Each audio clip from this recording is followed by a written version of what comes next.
Yo, What is up, man? Can you hear me? I can hear you loud and clear, man. Can you hear me? Awesome. Yeah, I can hear you, man. Thank you. This means a lot to me for you coming on. So I don't want to take too much of your time, but definitely want to say thank you for being on the Empty Crypt.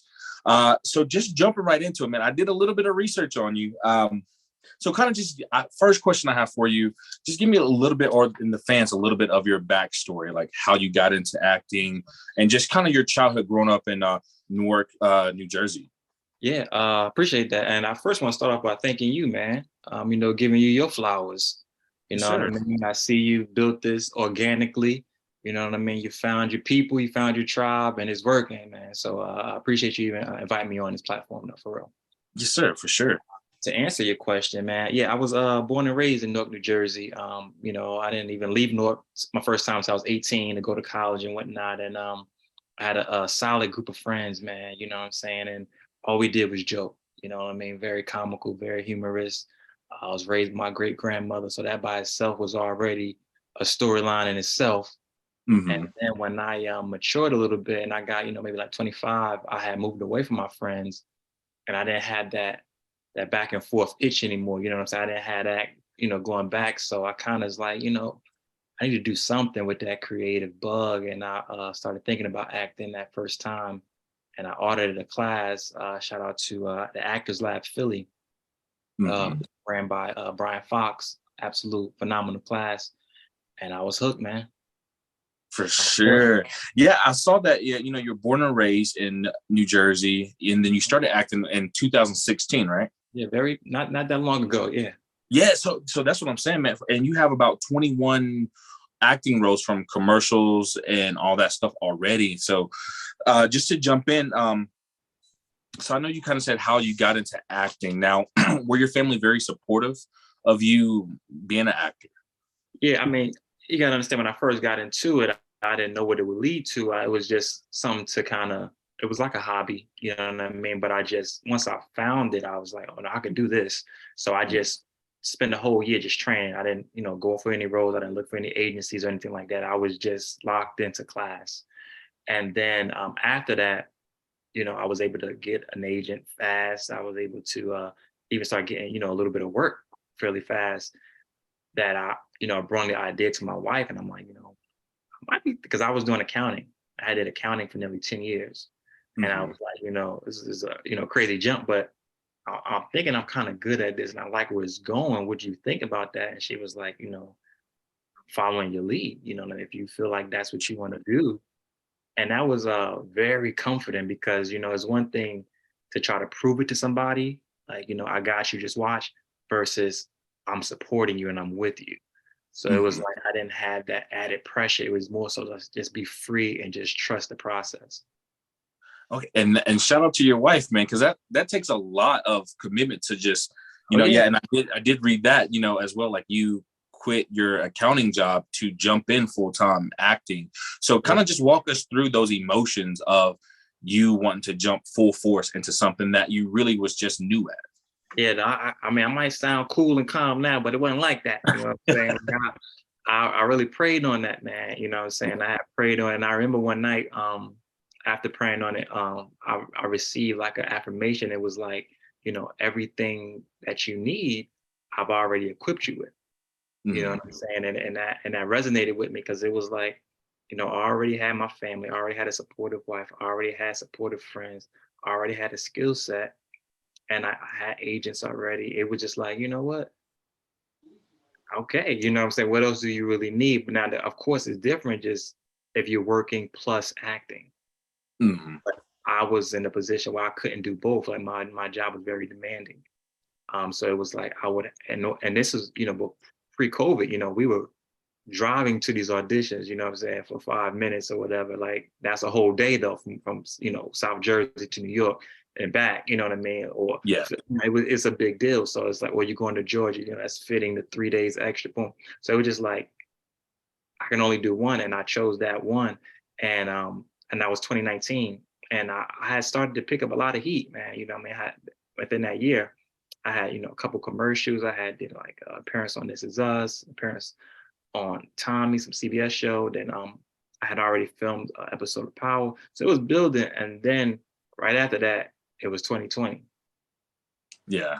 Then COVID came and then it just shut everything down. So now it was really a real true test now.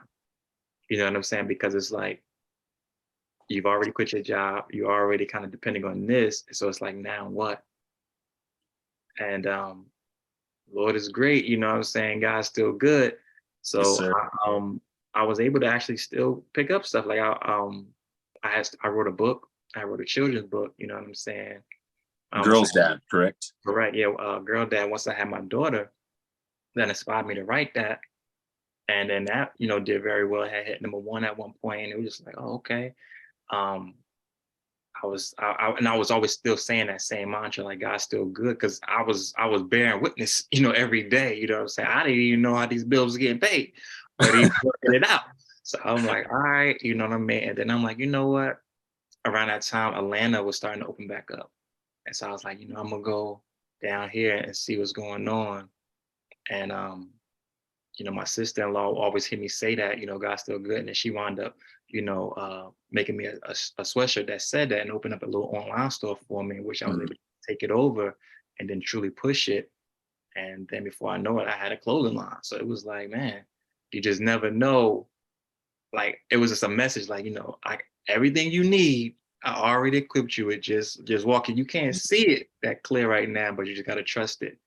And that was how that continued to unfold. Um, I know we're gonna, definitely get into Terrifier, so I kind of jumped there for you. I have to give a huge thank you to Lauren Lavera. Like we trained together, you know what I'm saying, at the Actors Lab in Philly. Oh, really? Okay, I didn't know that. I was already quite familiar with her, you know what I mean? And then one day she just hit me.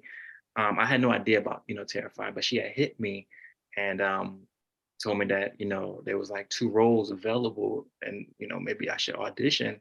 I'm like, sure, uh, I had no idea about the cult following they had, man. Like I was never like truly even hip to what was going on. So for me, Mm. it was just an opportunity to work, and that's what I love to do. So it was like cool. So in the audition, they got back to me. They had booked me for the role, and when I went in there, I didn't know what I was getting into, man. Yeah, For that sure. was that was a big difference for me. So I was like, oh okay, but the people like the staff, Damien, Philip, Buzz on the Lens guys, Lauren, of course, everybody was just so fun that it just like, hey, we in this to win this at this point. And I could just see like their vision, like how like it wasn't really about them. Like it was kind of like really about the fans. Like they really wanted to give the people that was so in tune with this a good show. Like they wanted to like just Yeah. exceed every level of expectation. And I'm like, oh, that's my vibe. Like I'm always my goal is always to exceed the expectation. So it was like, all right, well, let's do it. You know what I mean? And when it was time to unfold, I got to meet Dave, and it was just like, okay, we on. We on. For sure. So I wanted to talk about, your other stuff, but let's go ahead. We can get into Terrified and then we can come back to some of your other stuff that you had going on. So kind of just walk me through, because this was essentially was it your first horror slasher film? Definitely my first horror slasher film. First, so how did you like it? So is this something that we can foresee in the future as fans of the franchise? Can we see you in more upcoming horror films or? I'm definitely not opposed to it. You know what I'm saying? It was definitely like so brand new for me and eye opening too, because it was so much prosthetics. It was so much, fake blood. I mean, like Terrifier was so above and beyond for your first one. It's like, whew, you know what I mean? But it definitely set a thought in my mind, like this is pretty fun because the reception, like what I received from the fans was just so like, oh wow, like they truly were engaged in this film and my performance, and like they would just hit me like, yo, I love what you do. I love just seeing. I'm glad you was alive. Like what I mean, they just wanted. It was dope. So I was like, oh, okay, maybe, you know what I mean. But definitely, Damien and the guys they got first dibs. Like I gotta rock with them first. You know what I mean. I know it won't be Terrified 3. I don't think my guy made it, but